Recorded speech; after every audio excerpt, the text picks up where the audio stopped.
Hello everyone. So for this lecture, I'm gonna talk about or for this class, if you prefer, I'm gonna talk about the posterior funiculus. Okay, and let me just remove this. Okay, posterior funiculus. I will just cover this diagram, okay? I will not do anything with the other diagrams. I will just leave it for now.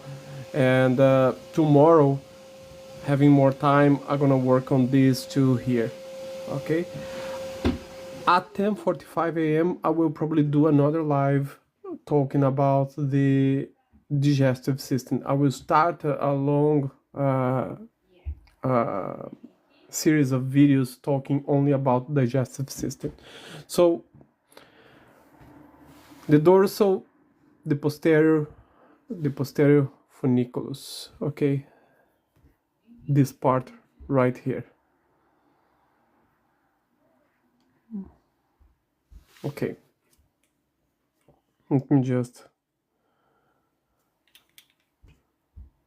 do this first.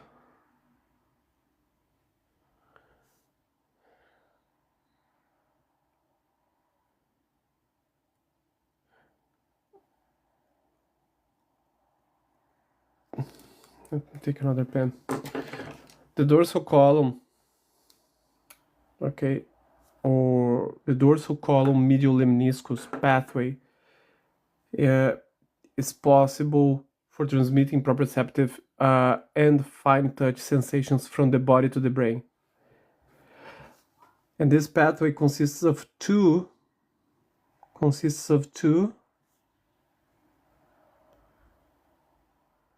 primary ascending tracts located in the white matter of the spinal cord.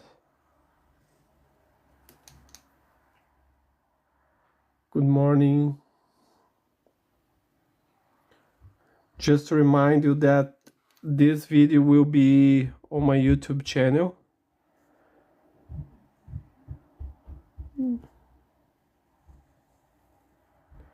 In probably 1 hour.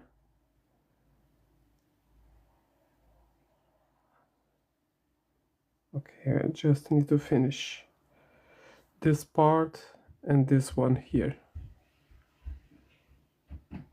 Okay. Now I'm gonna talk about the gracial tract, which is this one right here. Gracial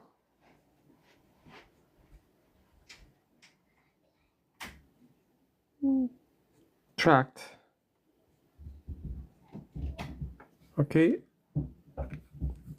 The gracial tract is located medially, if you see, more towards the midline of the spinal cord, within the posterior funiculi of the spinal cord. Sorry. Okay. And the main function of the gracial tract is carry proprioceptive and fine touch information from the lower limbs and trunk, and these sensory signals originate from receptors in the skin and the muscles, and are transmitted via the posterior roots of the spinal nerves. So this is the gracial tract, and I'm gonna paint with this color here, just to distinguish it from the other part. We have the, what else? We have the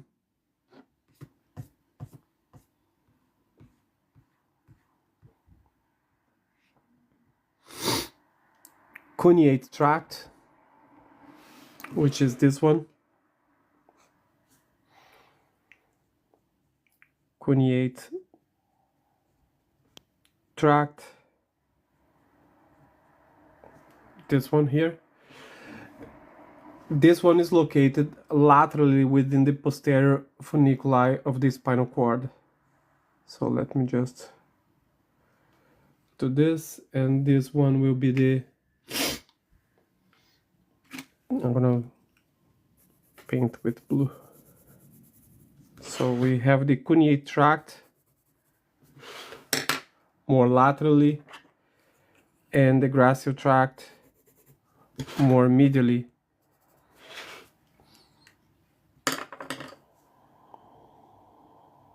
Okay, here we have the gracial and the cuneate tract. The cuneate tract transmits proprioceptive and fine touch sensations from the upper limbs and face. And like the gracial tract, receives input from the posterior roots of the spinal nerves. Both tracts ascend through the posterior funiculi of the spinal cord until they reach the medulla oblongata, which is another structure that I will present to you in the future. And there, the synapse with neurons in the nucleus gracilis and the nucleus cuneatus, and there will synapse actually with the neurons in the nucleus gracilis and nucleus cuneatus. And what else? The sensory information is relayed to higher centers in the brain via the medial lemniscus. I know a lot of words that might sound confused, but I intend to clarify this information in the future. Let me just finish this part here.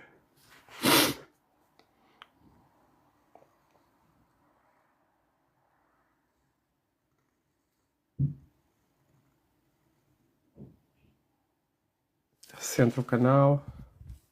Okay. This is the lateral funiculus. Okay, lateral funiculus.